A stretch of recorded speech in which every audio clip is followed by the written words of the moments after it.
lecture. Very warm welcome again to everybody. This is the first lecture of our Digital Academy in the year 2022.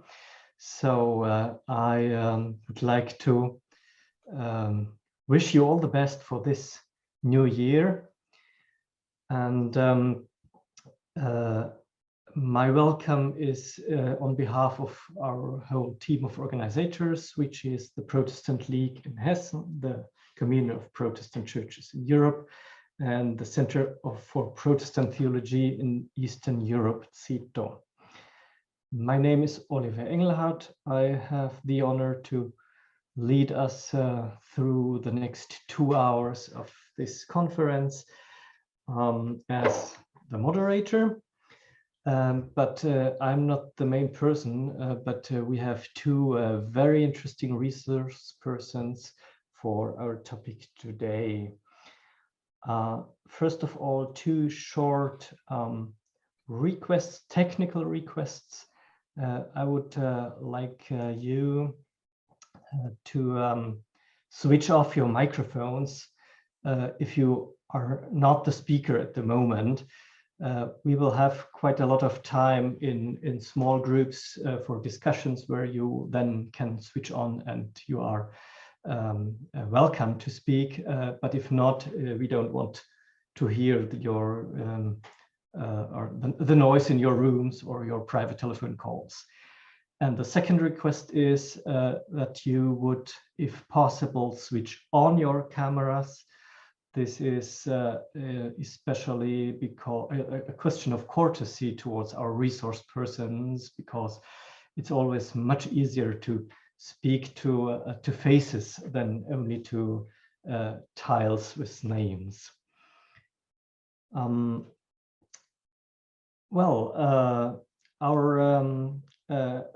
There's one announcement more. All of you who are interested in our topic, Protestantism between nationalism and cosmopolitanism, many of you already participated in the sessions in the last months. But all of you may be interested in the continuation of our project, which is conference which should be held in physical presence in Vienna in May. And please check if you can take part, have a look on our website and see what to do for that. We had different approaches to our topic, Protestantism between nationalism and cosmopolitanism, in the recent months. So sociological, historical, and other approaches. Today, our main topic is the multicultural church, and we had something a little bit similar in our last session in December, where Stefan Kosuraba traveled with us around mainly Eastern, Southeastern Europe, and presented different models of multilingualism in churches or in connection with churches. Today, our focus is much more on migration, which is a very important topic in current discussions on this. And I'm very glad to have two resource persons here, which are substantial for these discussions, which is Thorsten Moritz and Zell. I will present or say some words about them a little bit later. Let me first show you what we want to do today in the next 2 hours, so that you know what you can wait for. Can you see that? We are right in the middle of welcome and introduction, and we will hear a first lecture by Thorsten Moritz, And then we would like to go in some discussion. Our experience is that it's much easier to discuss in smaller groups. In Zoom, they are called breakout rooms. So we will split you up to that. And then we come back again to the plenary session and hear a second lecture, this time by Zell. And again, after that, split up in group discussions. We'll see how much time there will be for a discussion and presentation in the plenary in the end. Anyway, we would like to finish our video conference to this evening at 8 o'clock, Central European time. I'm not sure if we have people here from other time zones. Well, is this clear so far? Any questions about that? Okay, so let us come to our topic, which is models of lived multiculturalism in local congregations. And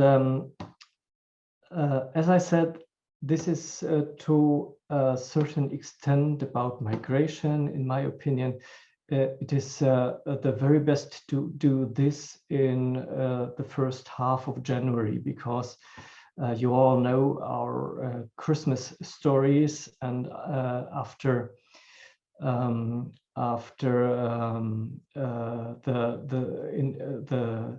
story of the three what is it called in English, Magi, came in to visit Bethlehem.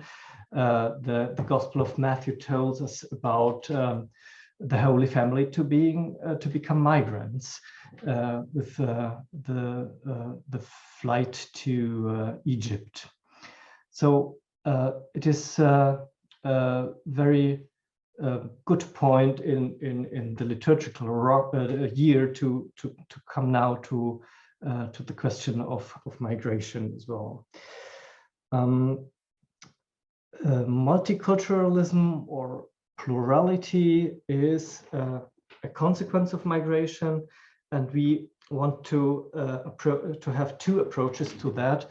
One is a very European view on that, and the second is to see also the very local consequences of that. And this is why we have two resource persons with us today.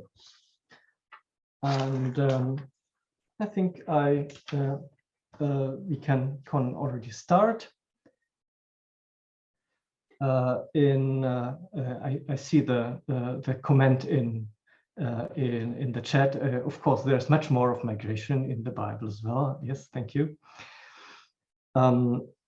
Thorsten Moritz, welcome to you. Thorsten Moritz is the General Secretary of the Church's Commission for Migrants in Europe.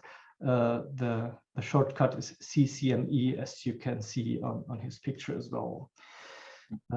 He has long-lasting experience because he's been working with CCME even before he became the General Secretary. And CCME itself is an organization with a very long experience in this field. It is, so to say, an independent ecumenical organization with member churches in different countries working in the areas of migration, asylum, integration, and anti-discrimination. One of a very important work of CCME is the study mapping migration.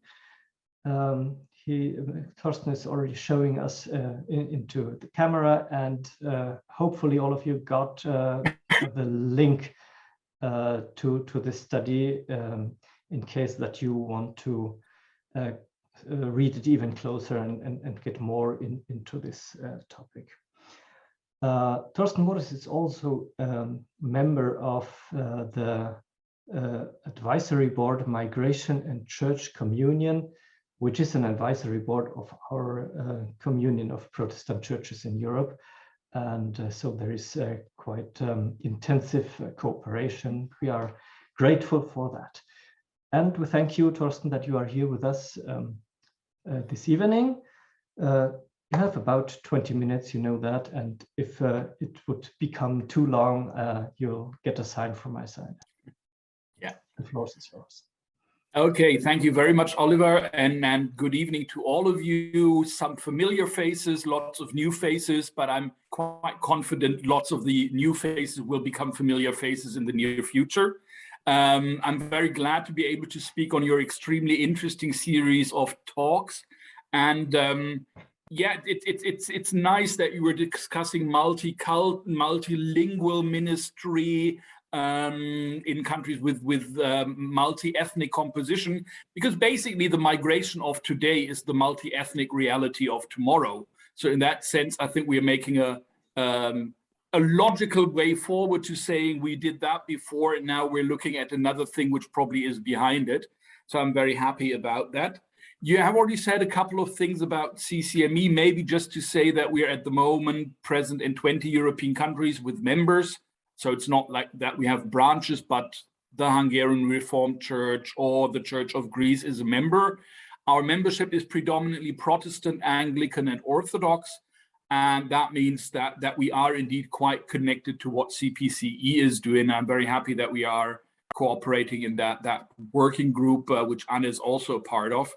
And maybe just to illustrate what we're talking about, one of the things this working group on migration and church fellowship, church unity, has over the last years been a lot talking about a request by a church we would probably call a migrant church, the Unification Council of Cherubim and Seraphim.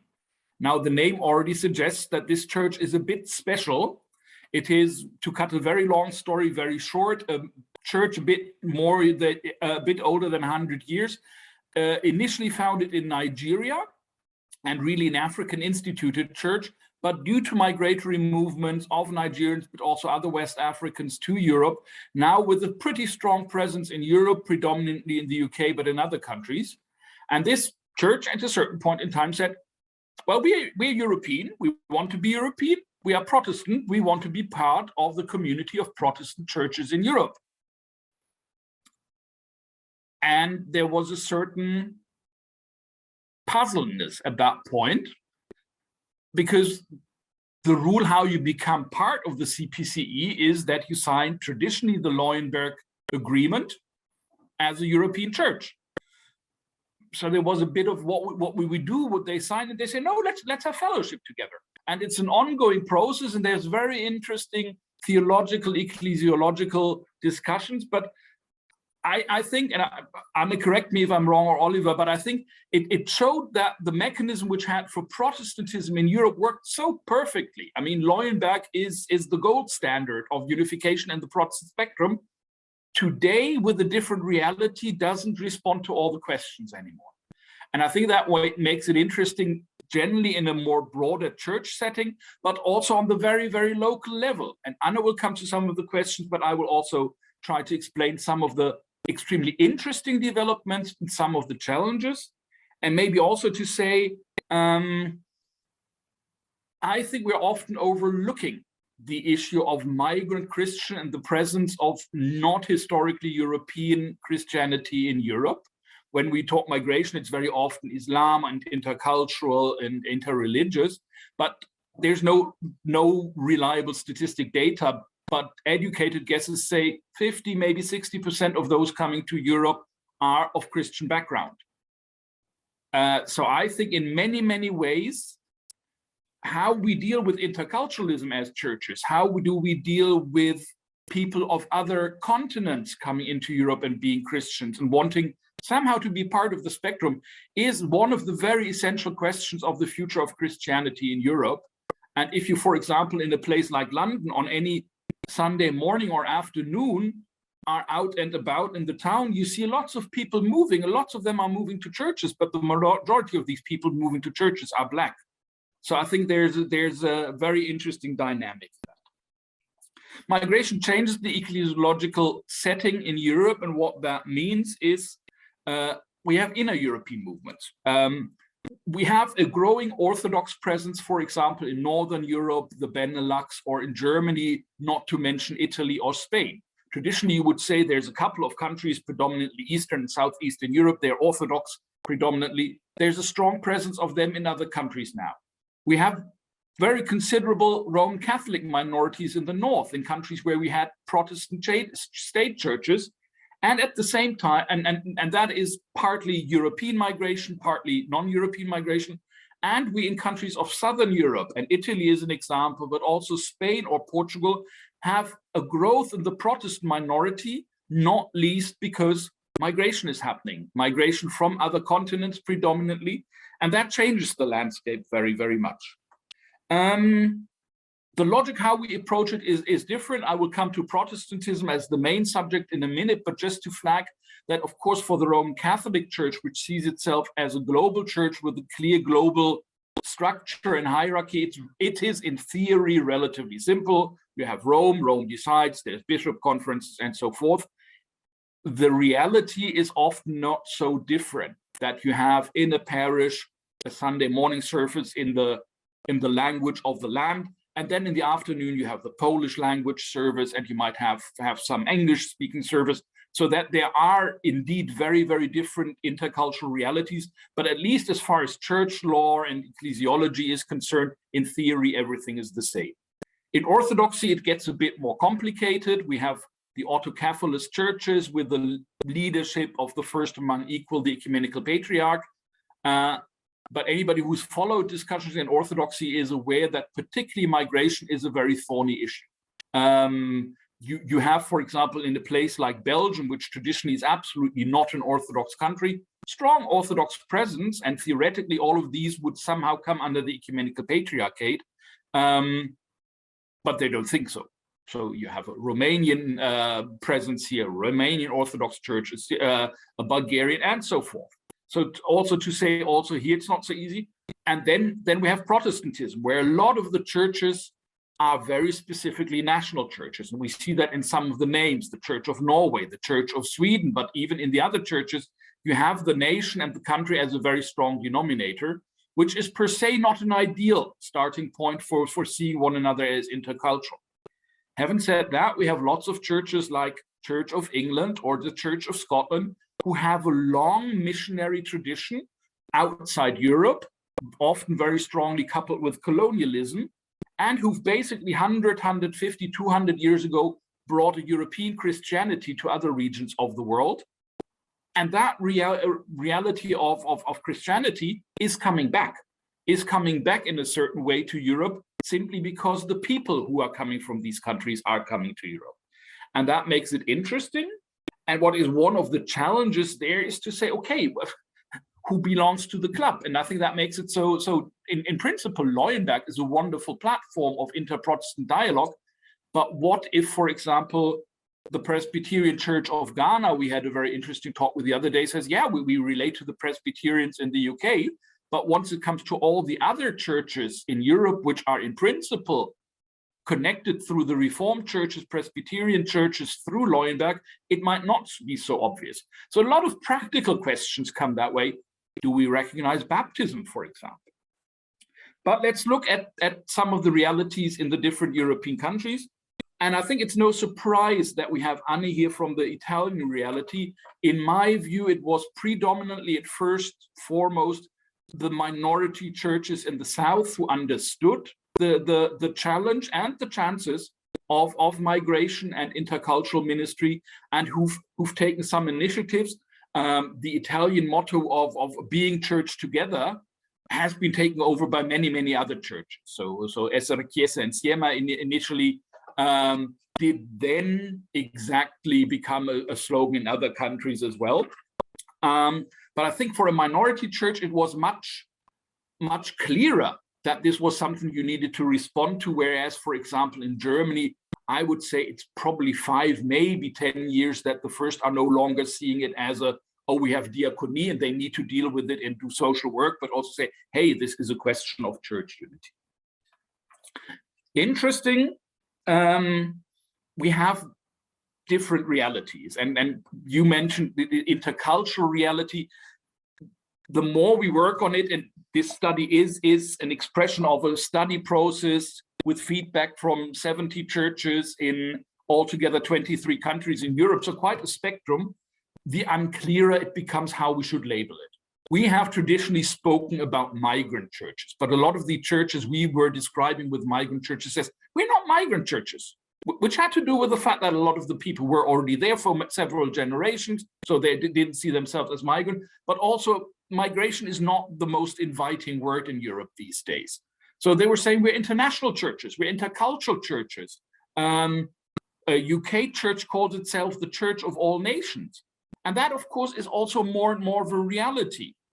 It might still be that we have a church or even a parish which is predominantly characterized by migratory movement recent or some decades ago. But people of other ethnicities and other cultures and nationalities will come in. And increasingly people from the so-called indigenous country, from the people who had been born in that country, come and join. So indeed, the reality is becoming much more intercultural and international there. And there's all kinds of models or trends. When we're talking about models, it often gives you the impression, okay, there's one model and then people are following it. There are some ideas, there's discussions on it, but a lot of it also happens. And quite often it has to do with the personalities who are involved, the local circumstances, something as simple of are our parishes using the same church? All of that can play an important role. Without wanting to generalize too much, what I see as some of the tendencies, we have some cases where traditional churches, traditional parishes and new parishes don't interact at all. And that's often also against the background of a notion of we, as those coming in, need to do reverse mission in Europe. We need to re-Christianize Europe. And one of the terms is we need to plant churches. And it's clear if you feel the need to plant a church somehow in an area where there usually is some kind of church, something has gone wrong there. And often it has gone wrong from both sides. But this is the very separated. Then there's lots of practical arrangements using premises together, using some facilities together, with more or less interesting contexts in between. Sometimes there's a worship in between. And then there's all kinds of forms of trying to do it together. And that means lots of negotiations. The first and most interesting question, of course, is which language do you celebrate worship in? But then there's lots of questions about liturgy, for example. And then there's the whole questions we've discussed in theology and ecumenical theology, baptism. Do we recognize one another's baptism? Or do we find it a good idea if somebody joins a particular church to rebaptize them? It might be a good sign of saying, we welcome you, you're part of the community. But at the same time, we're saying the baptism we might have had is something we don't recognize. The question of Eucharist usually is comparatively easy in the Protestant spectrum, even though there's tendencies. But then the whole question of ministry, who is playing which role? And the most famous and most divisive question at the moment is between churches, women's ministry and ministry of people with same-sex orientation. That is at the moment in the whole debate a very, very explosive issue. But there's also other questions. There are leaders in lots of these migrant-led, migrant churches, international congregations, but very often they haven't really followed the steps we in a normal European theological training logic would follow. They're people who are appointed by the Holy Spirit as they understand it, which is a wonderful thing. But most European theological faculties would say, well, the Holy Spirit doesn't sit on our examination board. So there's very different understandings. And this often leads to misunderstandings, because also, very frankly speaking, quite a lot of the titles of people in ministry are surprising. I have on my board in CCME a colleague who's a most senior apostle. Or we have a member who's represented by an archbishop. It's a church, a female archbishop. It's a church of a few thousand members. But if you tell the Archbishop of Athens in Greece, who presides over 9-10 million Orthodox in Greece, that this is the same Archbishop, there is a bit of a question. So the whole question, baptism, Eucharist, ministry, is very often in the debate there. And then we are talking a lot about equality. We very often, European Christianity in its good initiatives has in the beginning very often responded with a call for unity and fellowship. And what quite often came back was the question, well, how serious are you about that?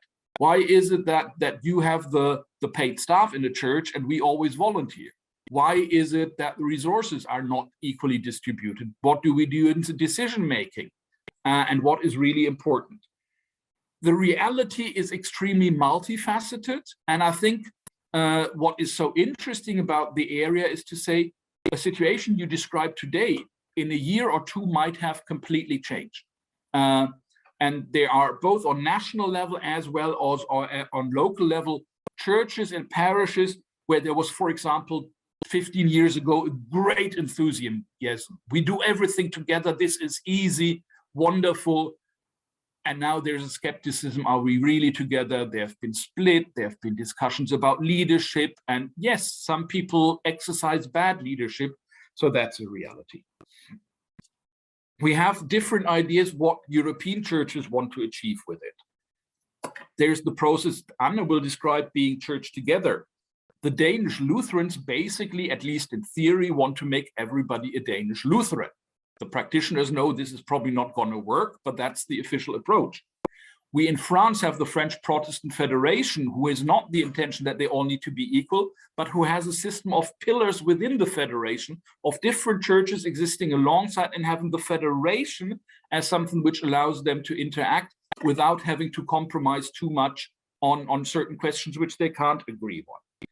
And a lot of the churches which we are talking about with a migratory background are joining the inter-ecumenical bodies, national councils of churches, and similar bodies, and there's an exchange there. I've been getting a signal that I have a few more minutes.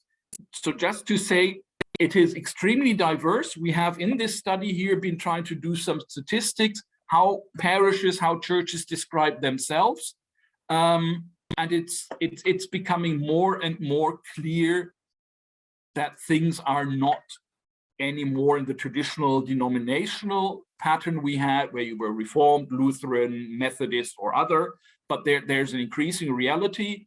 Last thing we need to mention, a lot of Protestantism, migrant Protestantism also is in a corner which we would probably understand as Pentecostal evangelical, but also here, some of the expressions may be very similar, some of the theology may be very similar, but then there's often very, very important differences with the theology of, for example, Pentecostalism in Europe.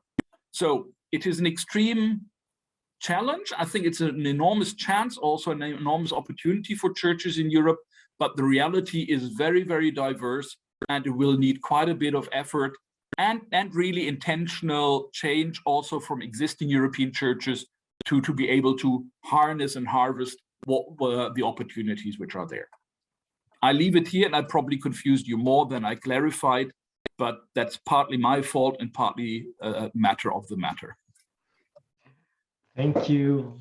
Thank you very much, Thorsten, for this very lively introduction into the topic. You see the clapping hands. Again, thank you. We are aware that we are speaking in English here, but this is, we are probably most of us or all non-native speakers and non-native hearers of this language. So there may be some problems in understanding. Just if you have the feeling that there's something you did not really understand, let us have now a few minutes to ask back to Thorsten. If you want to discuss, leave that for the small groups afterwards.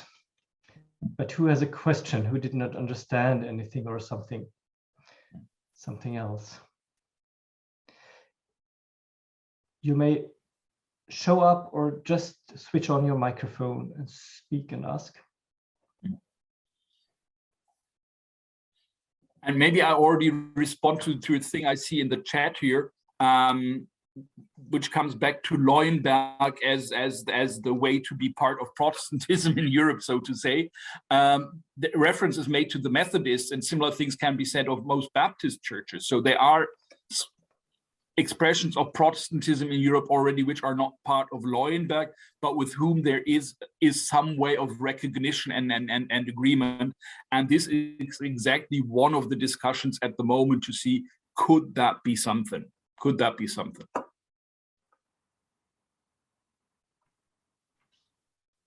Yeah, thank you for this explanation.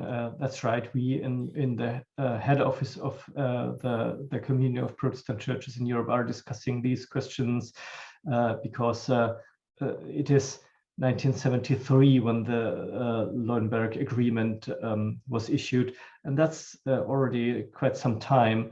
And the world is further now. So we have the questions about signing or recognizing Leuenberg Agreement as an important theological document, but not so much the interest of being part of a church communion, and the other way around, to be part of a church communion, but not being so much interested in what were the basic questions of the Leuenberg Agreement. Okay, some further questions, or should we already go to our discussion groups? I have a question. My question is, you, Thorsten, said the definition of parishes. Do all of the congregations use it, or just Catholic congregations use it? It is pretty all over the place. So I think, for example, in the Roman Catholic Church, the theory is you have a parish, end of story. And that parish can have multilingual services, but it's a parish, and that's very clear. In the Protestant spectrum, which, as I mentioned, is the most interesting in that dynamic, you even often find that the parish will call itself an international parish. And I think at the moment, what I hear international is the preferred self-definition of lots of these parishes, but others coming from outside say, oh, you're a migrant parish. And a lot of people with goodwill say, you're a migrant parish, don't be upset. But when I was telling the German-speaking Lutheran congregation in Italy that they're a migrant parish, they got quite upset.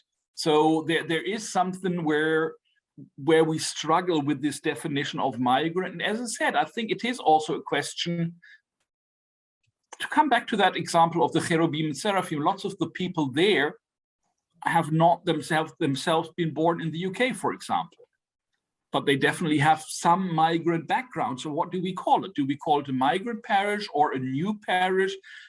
You will see we have a statistic. We ask the people how they define themselves and what they think is their composition of their church and parish, and it's very diverse. It's very diverse. So, which is an interesting thing to note, which sometimes doesn't make it easy, because you want to explain something, and for a lot of people from a more traditional church, migrant churches is still the one which they associate something with.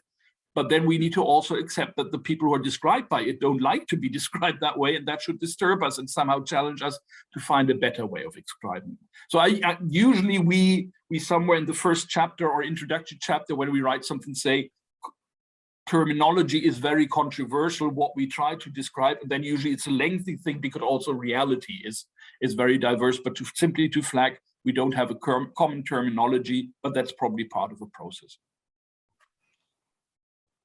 Okay, thank you. Any other question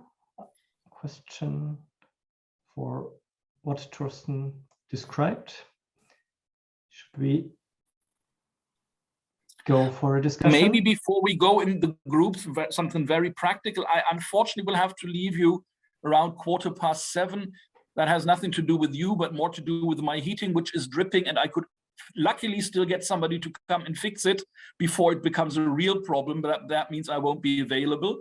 But Oliver has my coordinates, and please feel free to ask for them. I authorize you to pass my details on. I hope we'll stay in touch in one way or the other. Yeah, thank you. We hope that you can also join our discussion groups. So Yeah, we sure. will now do it in a random way that about 5 people will be in one of these breakout rooms, and the system will put also Thorsten to one of the breakout rooms. So maybe you will be one of the lucky ones to discuss with him.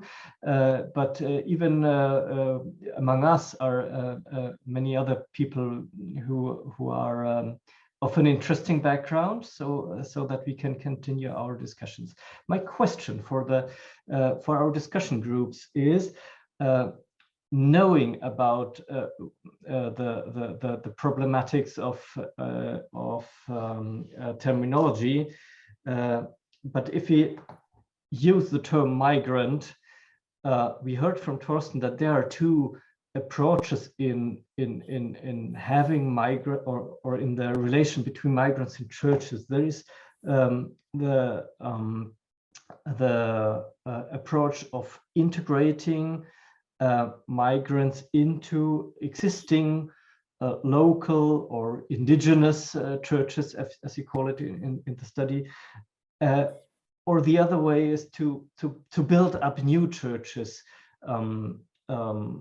which, with all the problematics, may be called migrant churches, or they may not. So getting into my question is, find some reasons why migrants should rather integrate in existing local churches or rather form their own churches. And what do you think about it? What is your evaluation? I'll give you about 15 minutes, and the system will give you the countdown in the end, so that you know when you need to come to an end. It would be nice if you find one person who would very shortly after the groups tell us what you've been talking about. So could you post the questions in the chat or repeat them? At least at my connection, I did not get the question. That's a good question. I try to do both. Yeah. Thanks.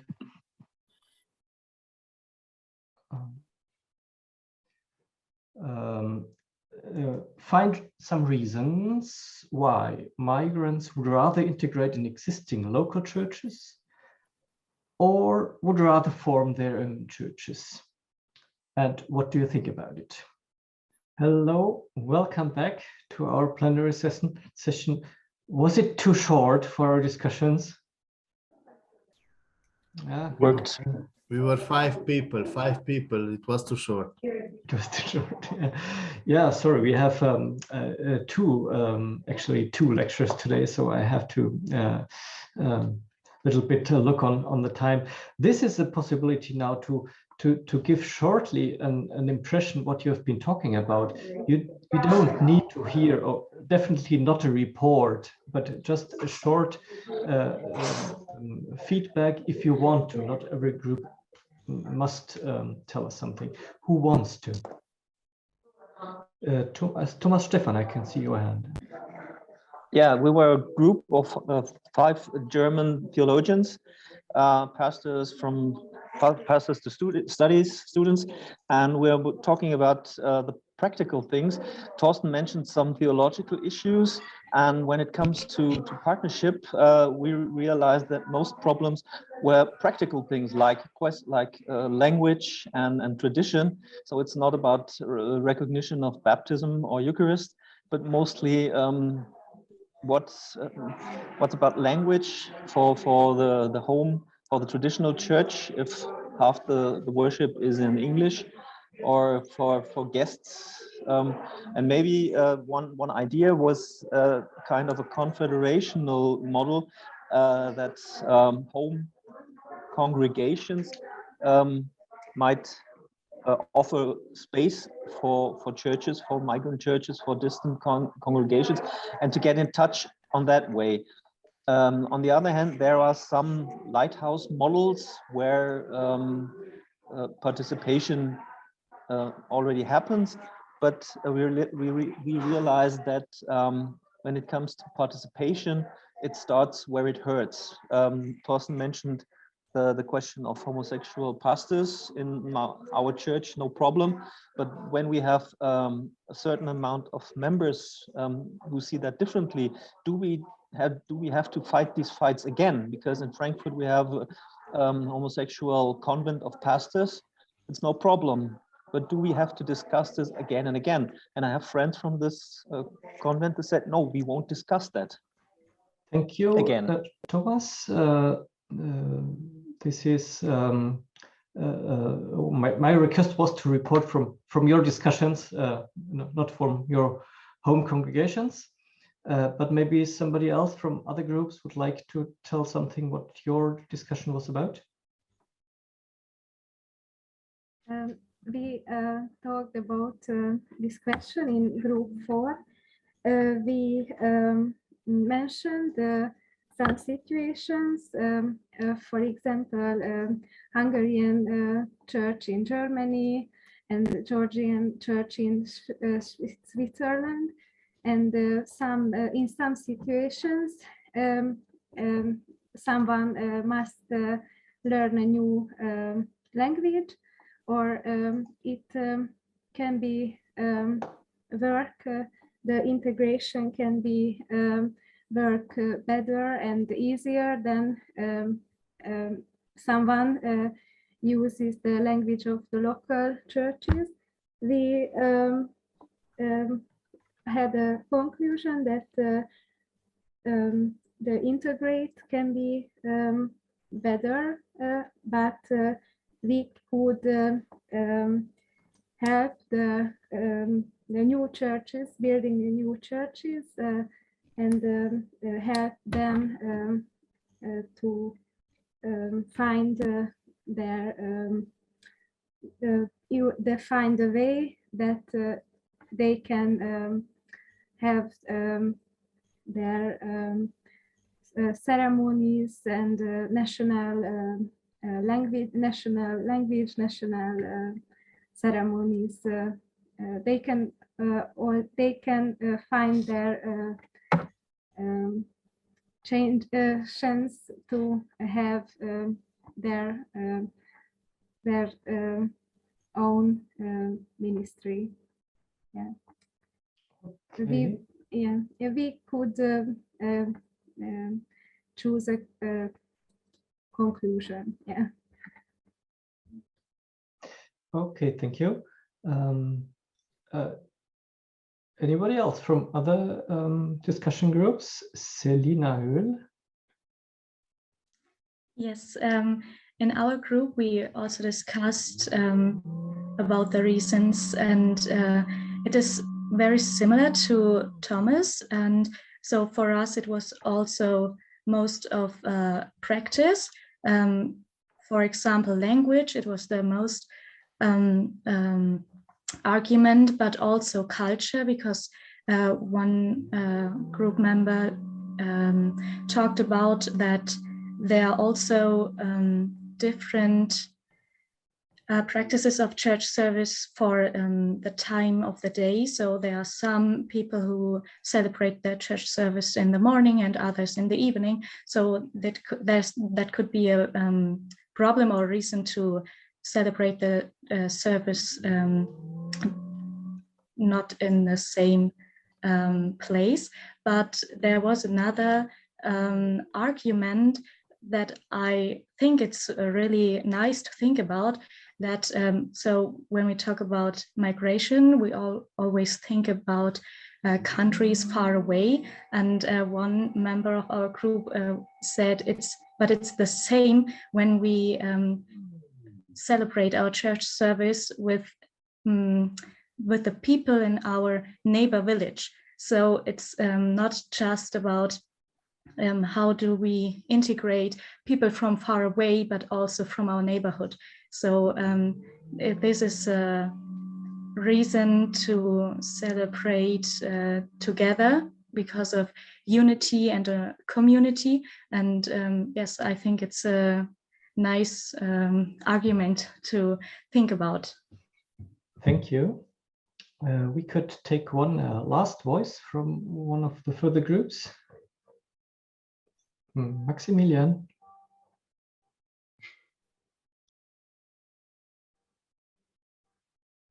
Alexander was faster. He is also speak, but I can just say fastly our words. Okay, we so had for we try both of you. Yeah.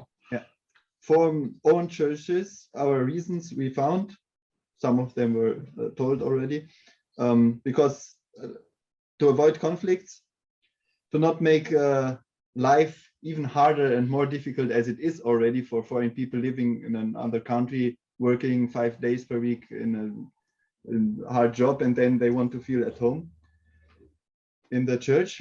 The level or the understanding of mixing up is different. So at first, if you would like to integrate, you have to find the same level of discussion in several topics. Yes, church is also belief is a personal thing, and you have to feel well cultural, and yeah, you have to reach the heart of the people through language and all the others told already.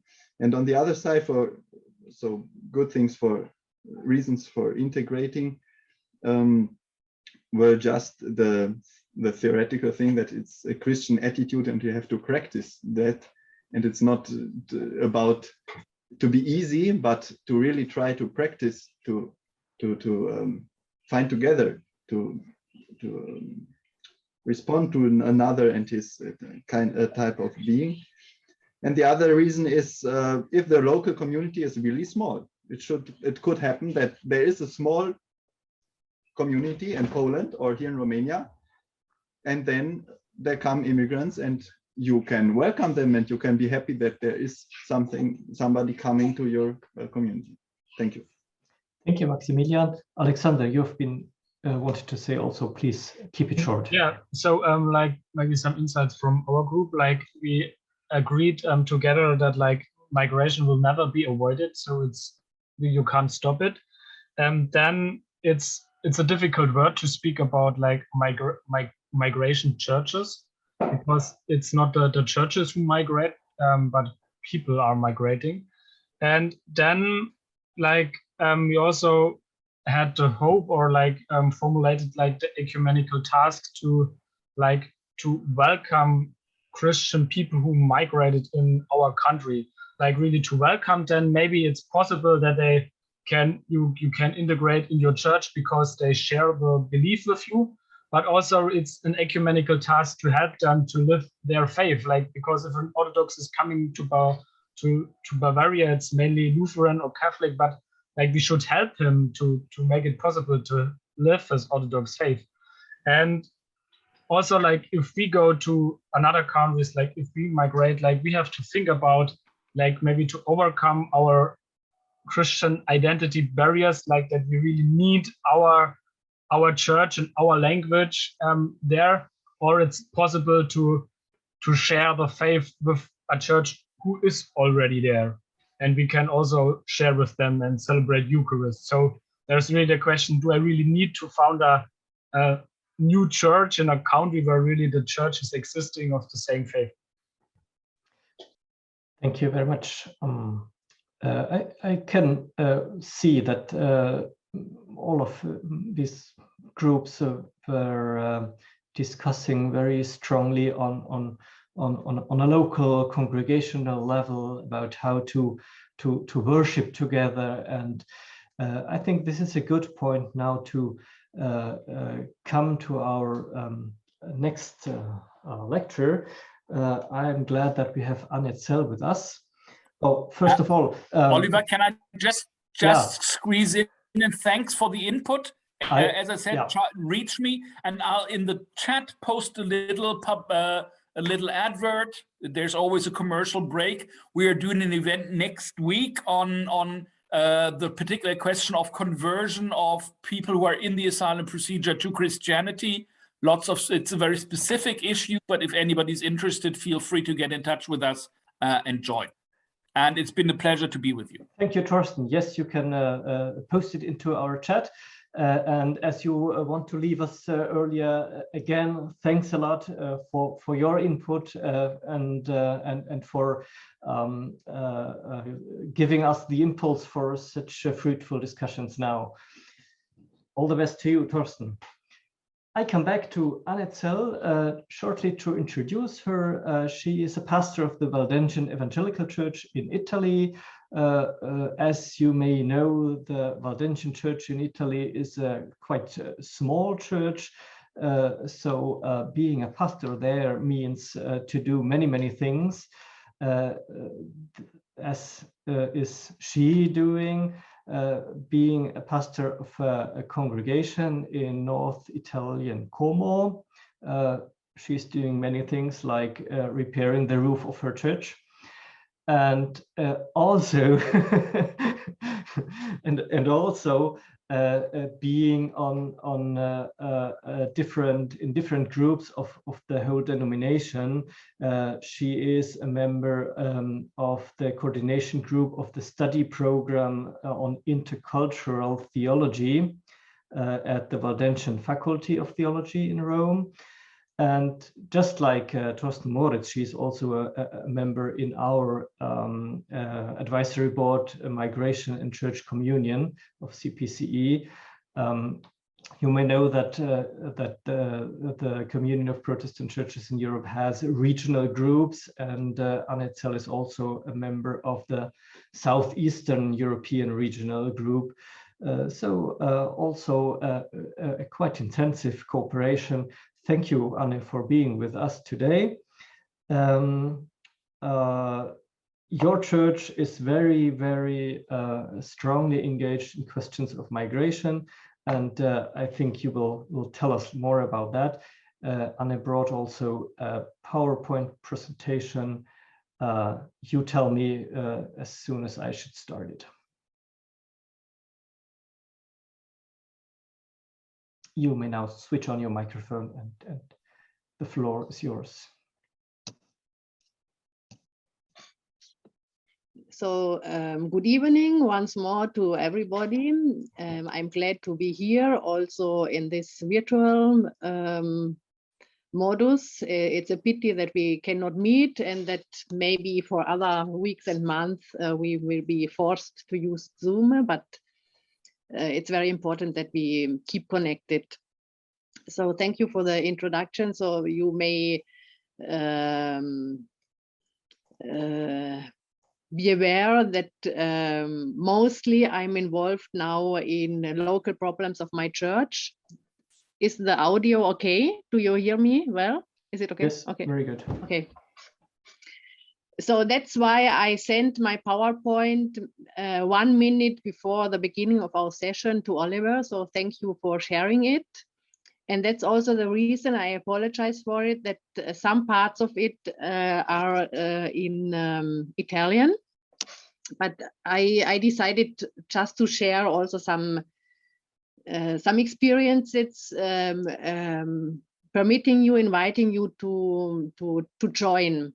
So you see some photos from different churches in Italy, in Sicily, in Brescia, and one is from a meeting with choirs. And so you see eating together. In this moment, it's not possible to join. Yes, I can make then available my PowerPoint. So you see just to make present how in normal times we join to eat together, to celebrate together, and how challenging it is for a minority church to welcome brothers and sisters from other churches, because that's the first point, that the Italian churches somehow answered this challenge, because they didn't begin with a project, but simply brothers and sisters arrived and said, you are our church. You are our church. We are Methodist, we are Presbyterian, we are looking for a Protestant church in Italy. And so it was just maybe with the help of the Spirit to welcome brothers and sisters and to accept the challenge to be church together. So not simply to say you can have our church in the afternoon and celebrate a Ghanaian worship, a Philippine worship, worship in Twi, in English or in French, but to try to integrate, so to be challenged with the presence of brothers and sisters who are seeking a spiritual home. This expression, someone of you mentioned it, how it is important to feel at home spiritually, and that's a big challenge. How can we be together and provide in the meantime the possibility to find spaces where to celebrate using the same language, their own language, using the instruments. So you see here, that's the drums, but there's also the organ together. And it's like a journey that is not ending. There are always new challenges, because it's clear that the easier way would be to be like in an apartment house with different apartments where everybody celebrates their own worship, their own culture, their own tradition, but trying to integrate and not to ask the other part to integrate, but like a two-way integration is really the big challenge. So we can go ahead with the slides. So where do Protestant migrants in Italy come from? Go ahead. So all above, you see there, we always think the bigger part will be from African countries, but really the migration is all above in Europe. Also, Thorsten told us about that, because the images we see are almost every time the Mediterranean Sea, migrants coming with boats, but it must be very clear that the bigger part of migration is happening in Europe. So let's go ahead with this. And in Italy, you must be aware that the Protestants in Italy are a very, very tiny minority. So now there are more than, that's only the numbers are changing, but more than 200,000 Protestant migrants, more or less, are in Italy, more all above in the northern and eastern part, because that are economical reasons, because it's the economical stronger part in Italy. And what we mentioned earlier, that some of them, the minor part of them, are looking for the original churches, but we see that there's happening a shifting, and that more church members, maybe with a Methodist or Baptist or Presbyterian background in Europe or in Italy, feel more at home in like so-called ethnic Pentecostal movements.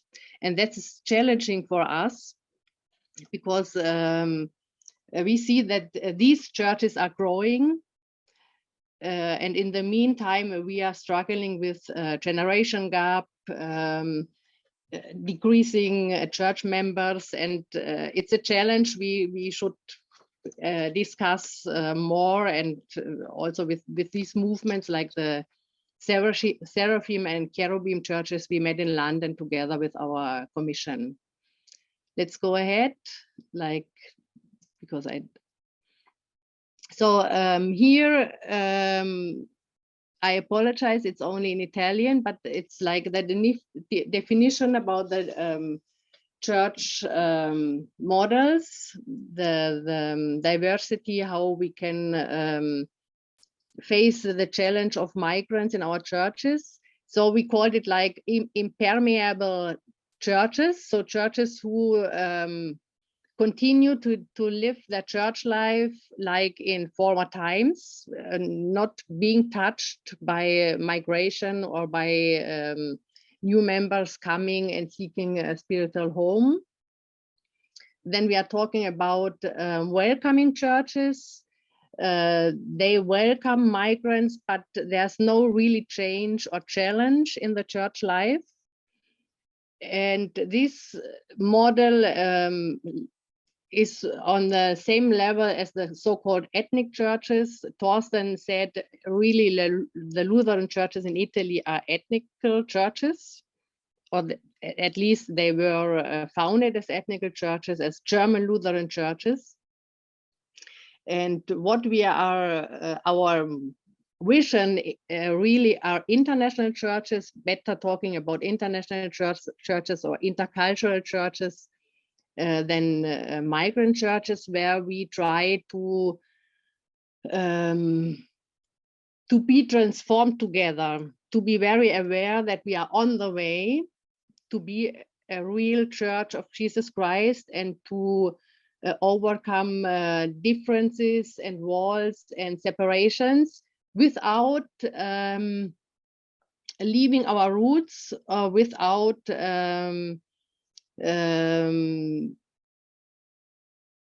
leaving behind our identity and our story. So that's a challenge, to be inter-trans cultural congregations, using different languages and new forms of being church together.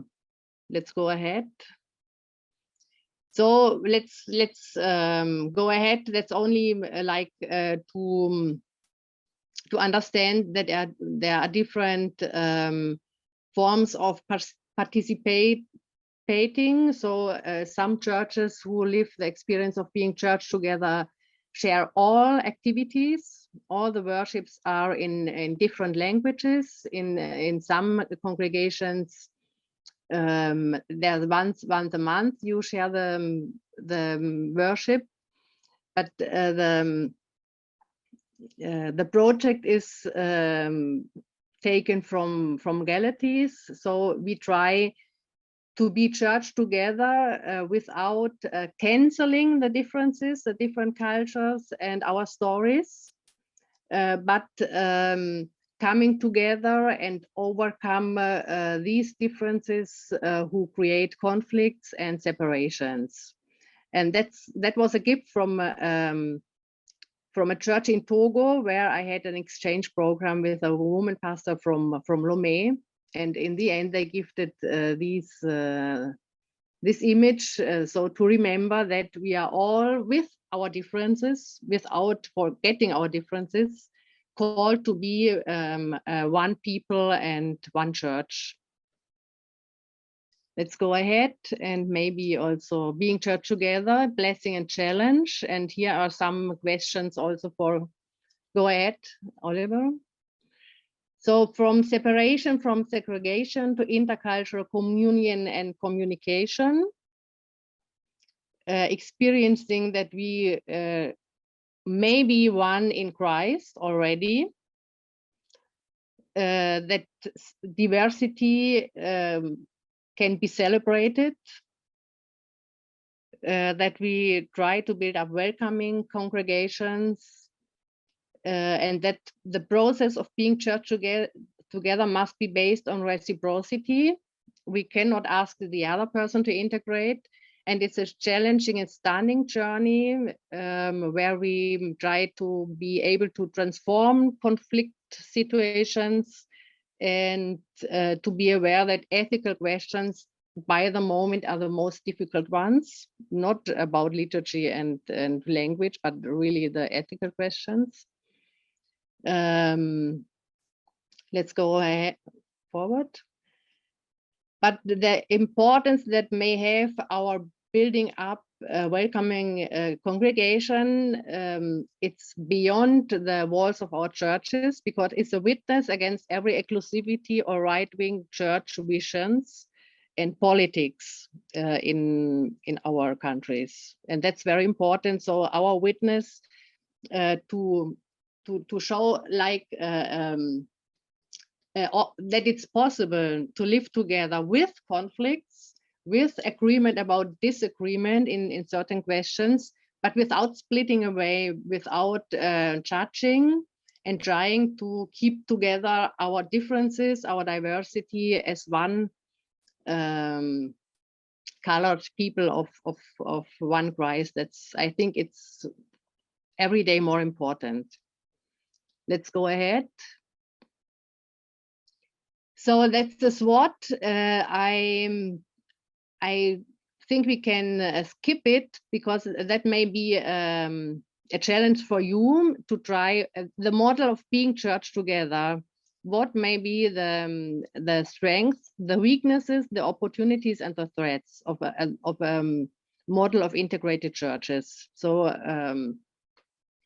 if you want, I can send you then the PowerPoint, but I think we can skip it, and then it may be in your mind like, let's think about it, but because every model, every project has these 4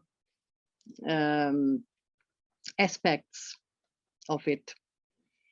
So you cannot reach a project without formation and seminaries. And so in the Valdensian Church, we tried to perform some seminaries and to invent formation sessions so that being church together could become really also a decision making together. So it's not about welcoming brothers and sisters from other churches, but to become a church where on every level the diversity is represented. Because if not, we are only half the way. So we must, in the end, maybe arriving in the church government to have represented also the percentuals of our local churches. So you must learn to be together.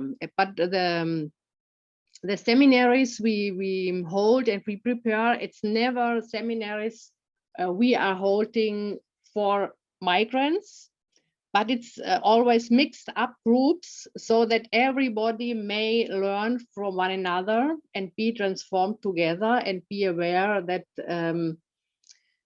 or we succeed in being God's people together with our differences, gender differences, cultural differences, so such a lot of differences we meet every day, or church will not be.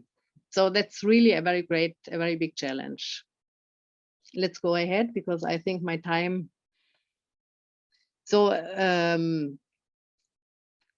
we have multi or inter-ethnic communication congregations, also the Sunday school. So the aim is, the challenge is to have new leaders or to recognize leaders and to give biblical and theological formation to everybody in the congregation. So the synod and the Valdensian Church decided that it's not enough to have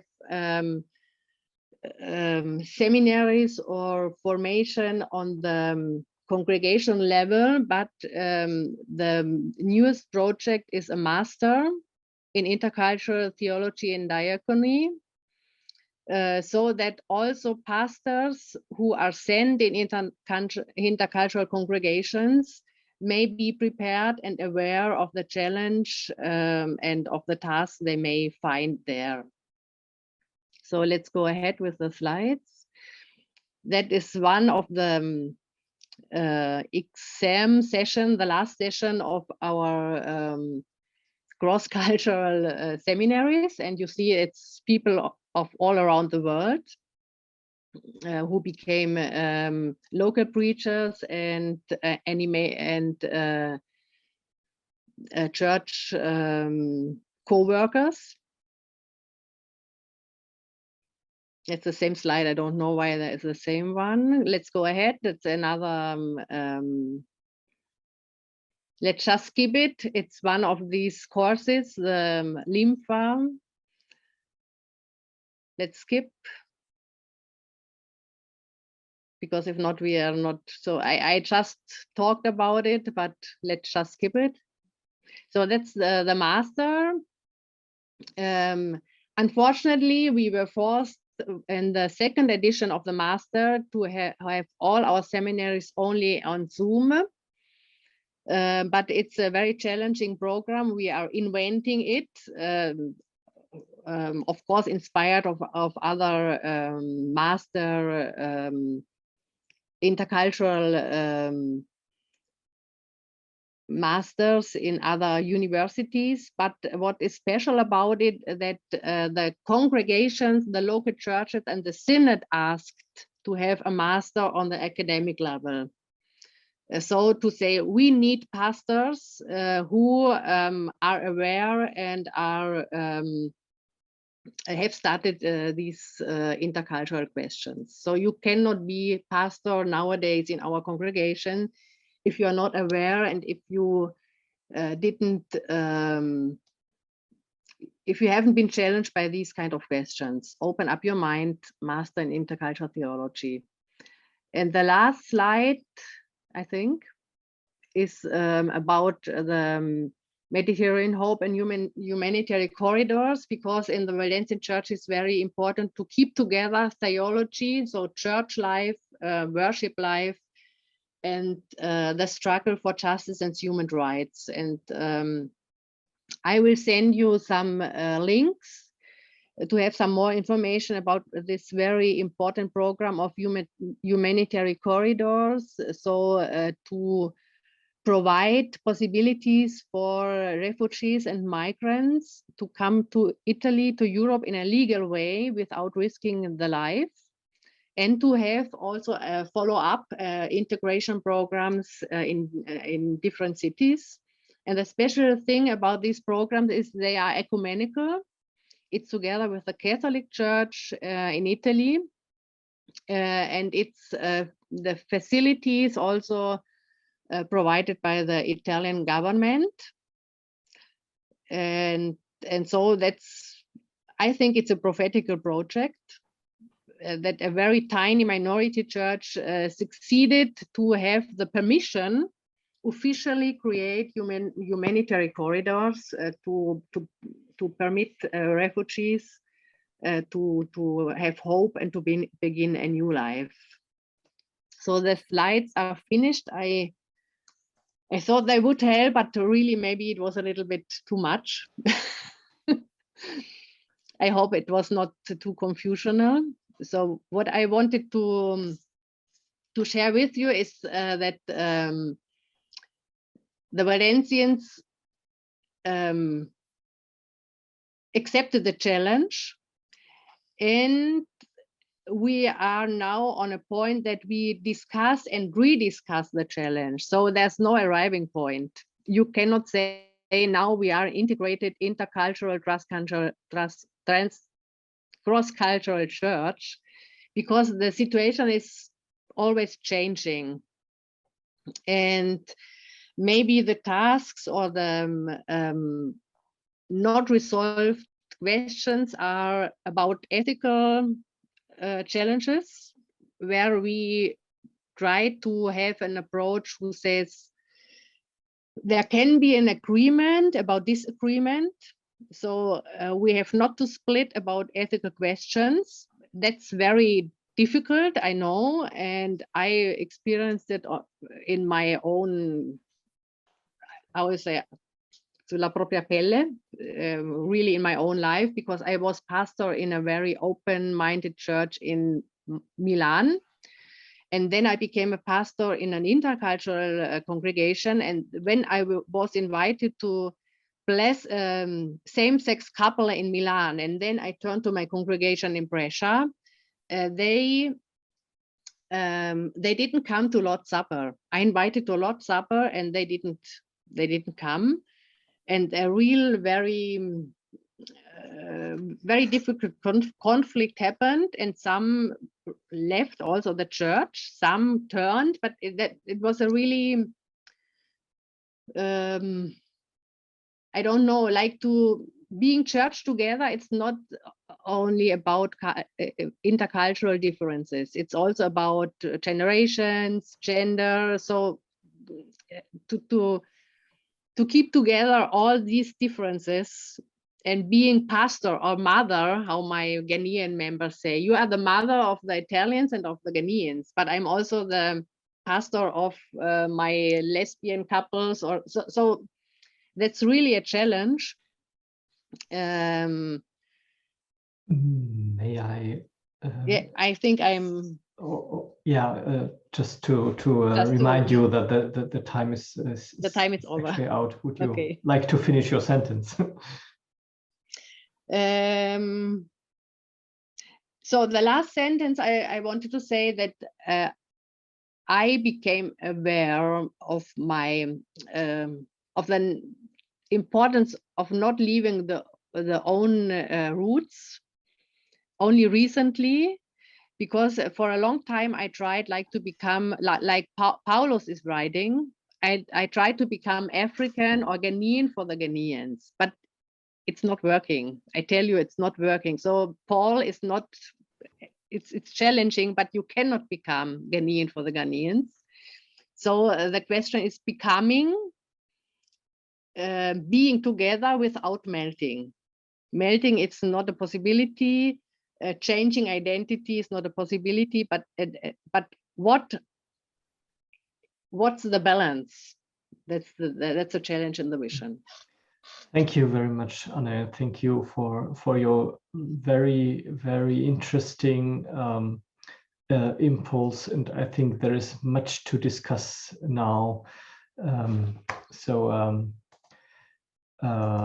I would like to first give a short possibility to ask for something you may not have understood before we step again in the discussions in the small groups. For me, it was quite well understandable because the slides and the photographs gave also impressions. Are there any questions, something you need to clarify before we go into the discussion?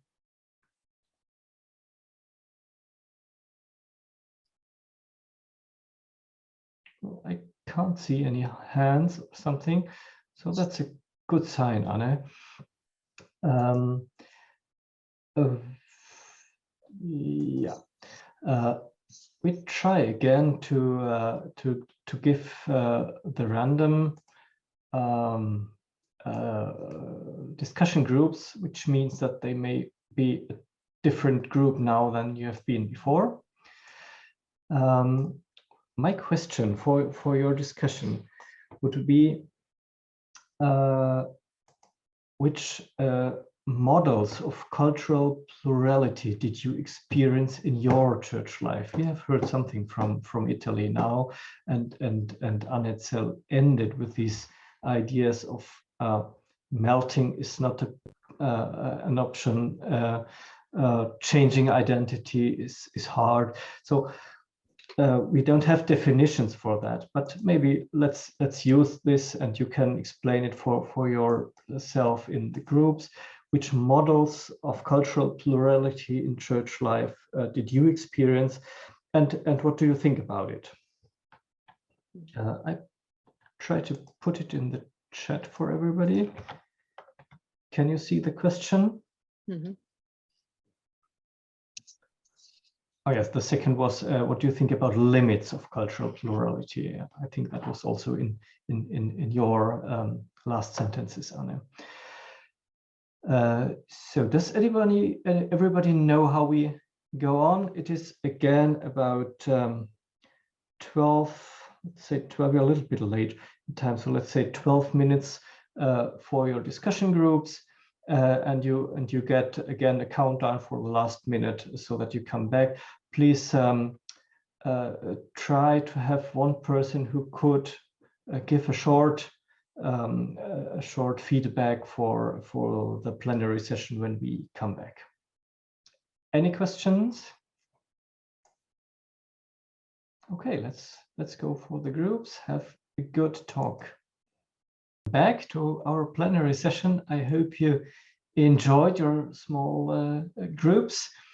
This time it was not really a question, but rather an impulse to share your experiences. Maybe you would like to tell us something from your talks, which would be interesting for everybody. Who would like to share something from your groups?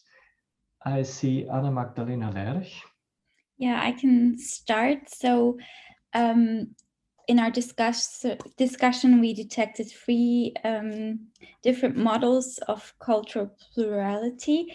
So of course we talked about Coma, where there was this both-sided openness. And then we saw that from our group from Frankfurt and Zurich, we actually know the model of no real interaction, only punctual, or in when it comes to the organization of buildings and rooms and stuff like that. And then the third example was a model from the Netherlands, from the Reformed Church there, where there was actually quite inclusion and plurality with people from Africa, South Korea, Ethiopia, and others. And there was this idea of translation, so they could get, the people who used it could get a translation and be in one service. And we quickly spoke about limits.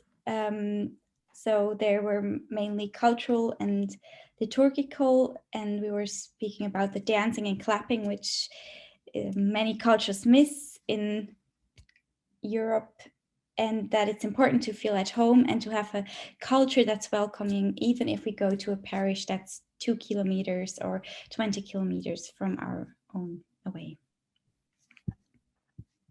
Thank you. Thank you. That sounds very interesting. Yeah, I wanted to ask about limits of plurality, if anybody else did touch this point. I can now see Alexander Heindel, right? And Benedict. Yeah, so like in our group, yeah, we noticed that in like, especially in the Romanian churches, we talked a lot in this course about, like, we have kind of, yeah, intercultural exchange, and there's also kind of community or making common events together, like a carol, Advent carol singing or something like that. So there's kind of intercultural work together. But if you speak about politics, it's like the people are divided in their, yeah, church identities. And you also have kind of like noticed that in the church, like especially in the German-speaking Romanian church, there you also can notice that there people are mixing languages like Romanian, German, and sometimes also English. And like kind of limits, we noticed, so Maximilian said that, yeah, intercultural work or community, intercultural community ends at the door of the church, because sometimes it depends like on the church, on the parish, on the opinion on the parish, and also like especially on the people. Like if the people not intercultural and not open, you can't do this work. And but yeah, and we had kind of examples. For example, like in my region, there was a Romanian Orthodox church who wanted to go on Saturday to a Lutheran church building to celebrate liturgy, and many Lutheran parishes in my regions, like they forbid them, and they said, "Oh my God, Orthodox people, we don't know, are they really Christians? So we can't do." And there like was the intercultural work like stopped because they were not open to discover the richness of Orthodoxy and the like maybe also the common things as Christians. Yeah. Okay, thank you, Alexander. Benedict, you wanted to say something as well, right? Just one point, a differentiation between experiencing limits and setting limits. So you can experience limits. People don't want to share being church with others, or do want to pray in their own language because it's a private like prayer language. You feel at home. You want to clap your hands, whatever. Yeah, this is like limits you can experience. Some of them are theologically valuable, some less. And you can set limits. You can say if you focus too much on plurality and interculturality in a parish, you can cause also troubles, and you should set a limit and say we should introduce another subgroup or whatever, a prayer group in another language, and we cannot speak all Sundays 3 languages in a service, because this is just too much. So there's a difference between a pastoral view, what limits should we set, what should we observe, and then react. And other limits are not always, let's say, good to strengthen even more. Yes, thank you. Something else from the groups? Miriam Sauer. We were a group of 3 Germans and 1 Italian, which is currently living in Leipzig. And this topic of cultural plurality raised consciousness that our German churches and communities always believe they are not so German. Because of our history, we think we learned that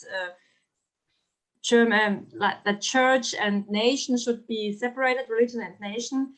But we see that we do not have any cultural plurality in the communities we know. So obviously we are very German, and we should think about how we can change our community life so it becomes more attractive to not German, not white, not academic people. Thank you. Yeah, I think also language may be often a limit, and as Benedict says, if you set limits, for example, for a congregation, a certain congregational setting, you can at the same time open up something else and build new groups for that kind of activity.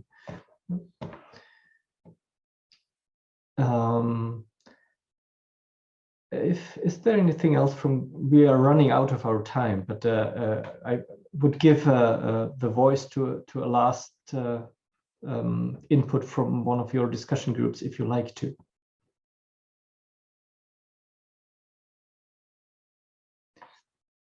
Okay, so then it is also a good thing to end our meeting in time. I would like to thank again very much Zell from Como for this inspiring input, and I think it helped us a lot to